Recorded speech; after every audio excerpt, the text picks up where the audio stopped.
சீதா கொடுத்த ஷாக். ரோஹிணியை வைத்து ஸ்ருதி அப்பா போடும் திட்டம். சீதா ஷாக் கொடுக்க ரோஹிணி வைத்து ஸ்ருதி அப்பா திட்டம் போட்டு உள்ளார். தமிழ் சின்னத்திரையில் ஒளிபரப்பாகி வரும் சீரியல்களில் ஒன்று சிறகடிக்க ஆசை. இந்த சீரியலில் இன்றைய எபிசோட்டில் முத்து சீதாவை சந்தித்து எந்த மாதிரி மாப்பிள்ளை வேணும் என்று கேட்க, சீதா கவர்மெண்ட் மாப்பிள்ளை வேண்டும் என்று சொல்ல, ஒரே பையன் இருக்கிற மாதிரி வேணுமா இல்ல ஃபேமிலியா வேணுமா என்று கேட்க, சீதா அருணை மனதில் நினைத்து கொண்டு ஒரு பையன் இருக்கிற வீடா இருந்தா ஓகே என்று சொல்ல, முத்து நான் இதே மாதிரி உனக்கு மாப்பிள்ளை பார்க்கிறேன் என சொல்லிவிட்டு சென்று விடுகிறார். உடனே மீனா ஃபோன் பண்ண சீதா முத்து சொன்ன விஷயங்களை சொல்கிறார். எனக்கு ரொம்ப கஷ்டமா இருக்கு, வேலையை செய்ய முடியல, அம்மா கிட்ட ரிஜிஸ்டர் மேரேஜ் விஷயத்தை சொல்லிடலாமா என்று கேட்க, எதுவும் வேண்டாம், இப்ப சொன்னா பிரச்சனையாயிடும், அமைதியா இரு, சொல்லிக்கலாம் என்று சொல்லிவிடுகிறார். மறுபக்கம் ஸ்ருதி அப்பா அம்மா இருவரும் ரெஸ்டாரண்ட் விஷயத்தில் ரவி நடந்து கொள்வதை பற்றி பேசிக்கொண்டு இருக்கின்றனர். உன் பொண்ணு சரியா இருந்திருந்தா கூட்டிட்டு வந்திருக்கலாம், ஆனா அவளும் நம்ம சொல் பேச்சு கேட்க மாட்டேங்கிறா என்று பேசிக்கொண்டு இருக்க ரோஹிணி வருகிறார். ஸ்ருதி அம்மா வரவேற்க ரூமில் அழைத்து சென்று பேசுகிறார். என்ன விஷயம் என்று கேட்க, எனக்கு ஒரு 2 லட்சம் தேவைப்படுது ஆண்டி, கிடைக்குமா என்று சொல்ல, 2 லட்சம் இருமா, அவர்கிட்ட பேசிட்டு வரேன் என்று வெளியில் வருகிறார். உடனே ஸ்ருதியின் அப்பா, நான் என்ன பேங்க் நடத்திட்டு இருக்க, அதெல்லாம் கொடுக்க முடியாது என்று சொல்ல, ஸ்ருதியின் அம்மா ரோஹிணியிடம் பணம் கொடுக்க முடியாது என்று சொல்ல போக, திடீரென ஸ்ருதி அப்பா, நீ இவ்வளவு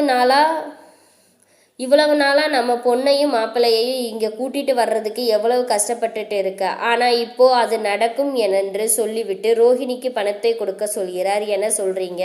இந்த பொண்ணுக்கு பணத்தை கொடுத்தா எப்படி நடக்கும் என்று சொல்ல, அதற்கு ஸ்ருதியின் அப்பா, இந்த பொண்ணு பணத்துக்காக எவ்வளவு பொய் வேணாலும் சொல்லுவா, அந்த வீட்டில் நம்மளுக்கு ஒரு ஆள் தேவை, அதனால கொடு என்று சொல்ல, ரோஹிணியிடம் சென்று அக்கவுண்டில் அனுப்புகிறேன் என்று சொன்னவுடன் ரோஹிணி நன்றி சொல்லிவிட்டு வெளியில் வர, ஸ்ருதியின் அப்பாவிடம் நன்றி சொல்கிறார். எங்களுக்கு ஏதாவது ஒரு உதவினா நீ போயிடுவே என்று சொல்ல, கண்டிப்பா செய்கிறேன் அங்கிள் என்று சொல்லிவிட்டு சென்று விடுகிறார். முத்து மீனாவிடம் நீ சீதாவுக்கு எப்படிப்பட்ட மாப்பிள்ளை வேணும்னு கேட்க, சொன்னாலே சீதாவே சொல்லிட்டா என்று சொல்கிறார்.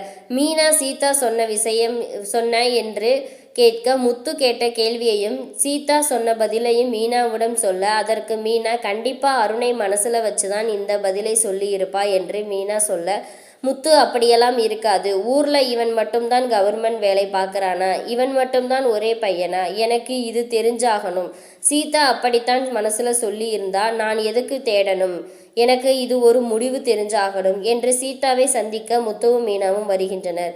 சத்யாவிடம் சந்திரா பேசி கொண்டு இருக்க சீதா வருகிறார்.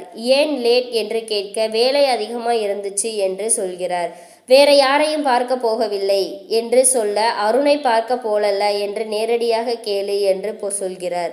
நீ வேணா மாமாவை கூட கேளு, ஹாஸ்பிட்டல்ல தான் இருந்தேன் என்று சொல்ல, அவர் எதுக்கு வந்தாரு என்று கேட்கிறார்.